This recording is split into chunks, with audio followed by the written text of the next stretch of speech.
baik. Fokus, lihat hadis Nabi. Saya lompat sedikit. Man kana yu'minu billahi wal yaumil akhir falyakul khairan aw liyasmut. Cara mensyukuri nikmat lisan itu, kalau ingin ditambah kenikmatannya, di antara kenikmatan di lisan itu akan berpengaruh pada ketenangan dan kenyamanan hidup. Orang yang nggak bisa menjaga lisan, maka hidupnya cenderung tidak tenang dan tidak nyaman.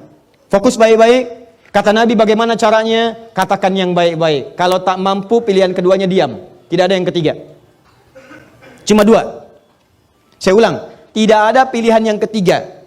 Cuma dua. Satu, dua. Sudah, ini. Pilihannya cuma ini. Kata Nabi, katakan yang baik-baik. Kalau tak mampu, diam. Jadi cuma dua, baik dan diam. Ada berapa? Oh, kan? Jadi katakan yang baik, kalau nggak bisa diam. Nggak ada yang ketiga.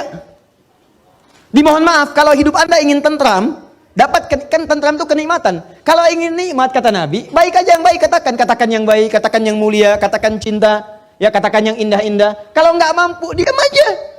Diam. Nah, Ustadz, apa di antara yang tidak baik yang nggak boleh kami lakukan? Sehingga dengan itu berpotensi hidup kita nggak tenang. Kayaknya nggak nikmat. Kaya tapi nggak tenang. Maaf, mewah tapi gelisah. Nggak nikmat. Apa di antara rinciannya? Turunlah ketentuan Allah di Quran surah 49 ayat 11 sampai dengan 12. Kalau Anda masuk coba-coba ke sini, maka Allah akan jamin Anda nggak akan pernah tenang hidupnya. Yuk, satu, kata Allah jangan mencela.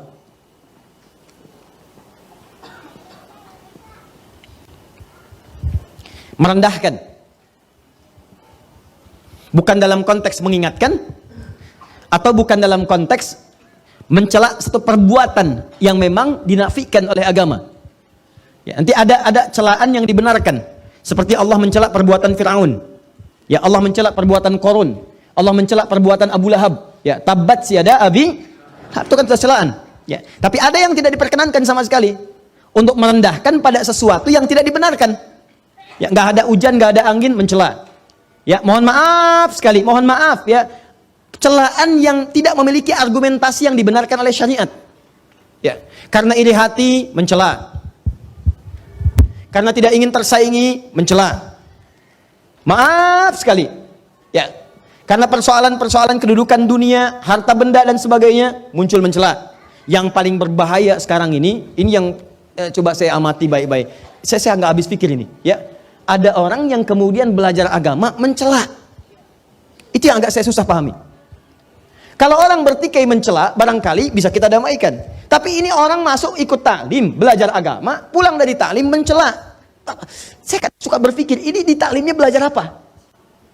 Kata Quran jangan mencela. Anda belajar Quran, pulang dari ngaji Anda mencela. Apa yang Anda pelajari itu apa? Bahkan yang paling menarik ada larangan di Quran, jangan mencela. Mencela itu menghadirkan ketidaknyamanan. Makanya ketika Anda mencoba mencela orang lain, Anda menyoal orang lain, Anda menghina orang lain, sebetulnya kehidupan Anda sedang tidak tentram. Silakan kalau nggak percaya. Dan sekarang celaan itu bukan cuma di lisan, sudah masuk tangan. Tuh, dah tulis di media sosial. Dan sudah menjadi bagian dari kenikmatan bagi sementara orang. Kamu tidak seperti apa yang aku duga. Terus nulis itu santai banget sambil masak di dapur. Yang paling nggak tenang ditungguin komennya itu. Belum. Udah 3 jam belum. Yang paling nggak enak sampai mau tidur, itu baru mau tidur pun ngecek lagi. Udah berapa komen hari ini? Yang paling bahaya, bangun dari tidur pun lupa baca doa, yang dilihat handphone. Ya, bahkan ada satu surat menyebutkan langsung, orang-orang seperti ini siang dan malam tidak akan tenang. Siang dan malam tidak akan tenang. Ya, pasangannya apa? Gibah. Dan celakanya sekarang diperhalus. Ya, ada gosip, ada ngerumpi, ada macam-macam dan sebagainya. Silahkan cek. Orang ini langsung dijamin oleh Allah Subhanahu wa taala. Mohon maaf sekali, orang semacam ini bukan cuma tidak akan tenang di dunia, di akhirat pun akan dibuat gelisah.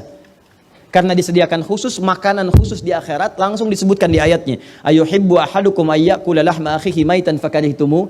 Orang yang terbiasa gibah saat di dunia dan dia tidak bertobat, maka di akhiratnya langsung dihidangkan makanan yang terbuat dari bangkai orang yang digibahkan itu. Nih, saya kasih gambaran ya, maaf ya. Kalau ada orang gibah bisa membicarakan seseorang dengan niat untuk merendahkannya. Begitu dibicarakan itu, itu baru disebutkan namanya dengan niat tadi itu sudah memindahkan pahala di hadis Muslim, pindah pahala. Ya. Misal Anda bicarakan, jangan Anda lah, orang lain ya. Bisa bicarakan yang lain, begitu dibicarakan disebut namanya. Itu Adi Hidayat tuh. Ya, baru Adi Hidayat tuh. Ustadz bid'ahnya belum disebut. Ya. Tuh Adi Hidayat tuh, ya. Begitu disebutkan Adi Hidayat, itu langsung pindah pahala dia kepada saya. Seketika. Ya, seketika.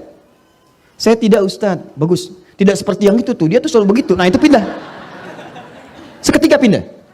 Nah, kalau dia tidak bertobat, diteruskan Adi Hidayat tuh begini, sebutkan semuanya. Itu secara otomatis langsung akan dibentuk dari mulai wajahnya, ke tangannya, sampai dengan ke kakinya.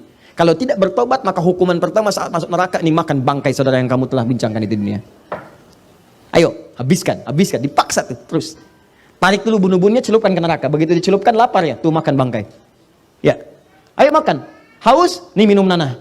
Masukkan, ayo angkat, masukkan, angkat. Lapar, buang. Demikian seterusnya. Jadi awas, hati-hati. Di dunia dia dibuat tidak tentram karena orang yang gibah itu nggak akan pernah tenang.